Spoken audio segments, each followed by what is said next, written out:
ونصلي على رسول الكريم اما بعد فاعوذ باللہ من الشیطان الرجیم بسم اللہ الرحمن الرحیم۔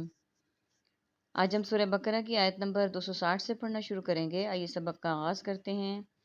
رب اشرح لی صدری ویسر لی امری واحلل عقدۃ من لسانی یفقہوا قولی رب زدنی علما رب زدنی علما رب زدنی علما۔ وَإِذْ اور جب قالا کہا ابراہیم علیہ السلام نے ربی اے میرے رب آرینی دکھا تو مجھے کیفا تحیی کیسے تو زندہ کرے گا الموتا مردوں کو۔ اور جب ابراہیم علیہ السلام نے کہا اے میرے رب تو دکھا مجھے کیسے تو زندہ کرے گا مردوں کو، اس دونوں آیتوں میں دونوں لائنوں میں جو ہم نے پڑھی ہیں بلو اور بلیک کلر کے ورڈ ہیں اردو والے اور بار بار ریپیٹڈ۔ آرینی جو لفظ نے ہمارے پاس پڑھنے والا جس کے میننگ ہم دیکھنا چاہیں گے، رویت حلال کمیٹی مرئی غیر مرئی اشیاء تحیی حیات احیاء اسلام زندگی کے لیے لفظ استعمال ہوتا ہے۔ یہاں پہ بات یہ ہو رہی ہے کہ حضرت ابراہیم علیہ السلام نے اللہ تعالیٰ سے کہا کہ میرے رب تو دکھا مجھے کہ تو زندہ کیسے کرے گا مردوں کو۔ یہاں پہ حضرت ابراہیم علیہ السلام کی بات ہو رہی ہے کہ حضرت ابراہیم علیہ السلام یہ جاننا چاہتے تھے کہ اللہ تعالیٰ مردوں کو موت کے بعد کس طرح سے زندہ کریں گے۔ قالا فرمایا، او اور کیا، لم تؤمنو تم ایمان نہیں رکھتے، قالا کہا ابراہیم علیہ السلام نے بلا کیوں نہیں، ولیکن اور لیکن لیطمئن تاکہ مطمئن ہو جائے، اطمینان پکڑے قلبی میرا دل۔ قالا فرمایا فخذ تو تم لے لو اربعۃ چار من الطیر پرندے فسرہن پھر مانوس کر لو انہیں الیک اپنی طرف، ثم اجعل پھر رکھ دو علی کل جبل ہر پہاڑ پر منہن ان سے جزءاً ایک ایک ٹکڑا، ثم پھر ثم ادعوہن تم پکارو انہیں یاتینکا وہ آئیں گے تمہارے پاس سعین دوڑتے ہوئے، وعلم اور جان لو ان اللہ کہ اللہ عزیز و غالب حکیم حکمت والا ہے۔ پہلے میننگز دیکھتے ہیں اس کے، پھر اس کے بعد اس کی ڈیٹیل دیکھتے ہیں۔ قالا قول قائل مقولہ اقوال زرعی لیکن لیطمئن اطمینان متعین طمانینت قلب، فخذ اخذ ماخوذ مواخذہ ارباتن آئمہ اربع حدود اربع اور ربائی، الطیر طائرانہ نگاہ طائر لاہوتی طیارہ مین اس سے مراد پرندہ ہے اڑنے والی چیز، جبل جبل رحمت جبل طارق جبل احد،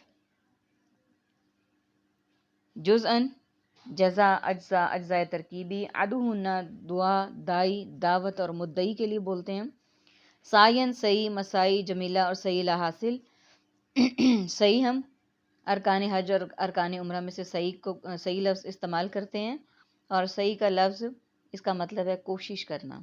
ينفقون وہ خرچ کرتے ہیں، نانو نفقہ انفاق فی سبیل اللہ اس کے لیے استعمال ہوتا ہے۔ اب دیکھتے ہیں اس کے ترجمے کو۔ اور فرمایا کہ تم نہیں ایمان رکھتے، یعنی اللہ تعالیٰ نے فرمایا کہ جب حضرت ابراہیم علیہ السلام نے خواہش کا اظہار کیا کہ اے اللہ تو مجھے دکھا کہ کس طرح سے تو مردوں کو زندہ کرے گا، تو اللہ تعالیٰ نے فرمایا کیا تم ایمان نہیں رکھتے، یعنی حضرت ابراہیم علیہ السلام سے اللہ تعالیٰ نے سوال کیا کیا تمہیں یقین نہیں، ایمان نہیں ہے؟ تو انہوں نے کہا حضرت ابراہیم علیہ السلام نے کیوں نہیں، اور لیکن میں دیکھنا چاہتا ہوں تاکہ مطمئن ہو جائے میرا دل، یعنی انہوں نے کہا کہ میں صرف دیکھنا چاہتا ہوں تاکہ میرا دل مطمئن ہو جائے، اطمینان پکڑے۔ فرمایا اچھا تو چار پرندے لے لو۔ اللہ تعالیٰ نے ارشاد فرمایا کہ چار پرندے لے لو، پرندے واضح نہیں کیا گیا کہ وہ کون سے تھے، صرف ڈیجٹ بتایا گیا کہ چار پرندے لے لو، پھر انہیں اپنے ساتھ مانوس کر لو۔ سرہن عربک کا ورڈ ہے، مانوس کر لو۔ اگلی لائن پہ اجعل رکھ دو، اس سے اگلی پہ یاتین کا وہ آئیں تمہارے پاس، تین ورڈز ہیں اس آیت میں عربک کے ریڈ کلر کے ورڈز۔ اچھا وہ چار پرندے لے لو اور انہیں مانوس کر لو اپنے ساتھ، پھر رکھ دو ان کو ہر ایک پہاڑ پر ان میں سے، اور پھر انہیں پکارو، یعنی انہیں اپنے ساتھ اتنا مانوس کر لو کہ تم انہیں پہاڑوں پر رکھو اور جیسے انہیں پکارو تو وہ تمہارے پاس دوڑتے ہوئے آئیں، یعنی انہیں اپنے ساتھ اٹیچ کر لو۔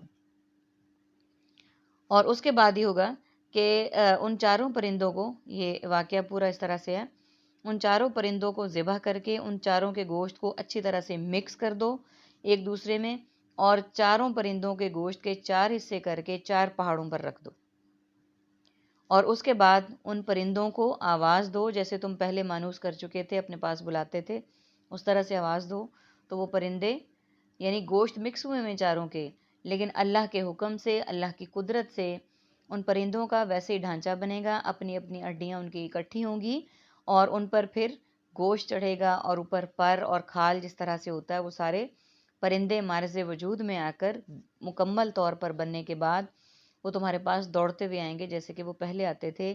یہ اللہ تعالیٰ نے حضرت ابراہیم علیہ السلام کی خواہش کو پورا کرنے کے لیے یہ طریقہ بتایا تھا کہ تم اس طرح سے کرو تاکہ تمہیں پتہ چل جائے کہ میں کس طرح سے زندہ کر سکتا ہوں۔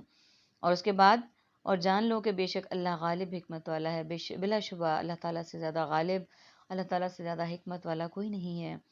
اللہ تعالیٰ کے ہر کام میں ہمارے لیے حکمت پوشیدہ ہے۔